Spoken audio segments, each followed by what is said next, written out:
જોઈ લો તો ઢગલા આવી રહેવા દે નામું નો દો. એટલે રે રવિભાઈ આવો આવો મજામાં કેમ છે? જલસા તો કેવો. અરે જો ને સાગરભાઈ મને બેહાડ દીધો ચાંદલો લખવામાં. ઈ કે આ બધો વહીવટ તમારે જ કરવાનો છે. મેં કીધું હાલો હવે બેહી જાય. કેટલો લખો તમારો? 501. ધામેચા રોહિત હરીશભાઈ સુરત વાળા.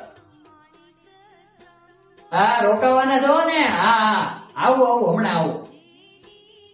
એ છોકરાઓ હું મુખવાસ ખાઈ ખાઈ કરો છો? હવે તમે ખૂટવાય છો મુખવાસ. હવે લેવા ન આવતો.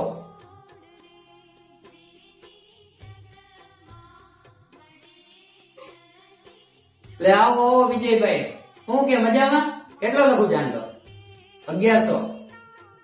11 તો વિજયભાઈ ભીખુભાઈ ચાવડા પાણેલી વાળા. લ્યો મયુર કુમાર આપણે તો મુખવાસ ખાઓ. આપણો કેદી વારો આવશે? લ્યો ખાઓ.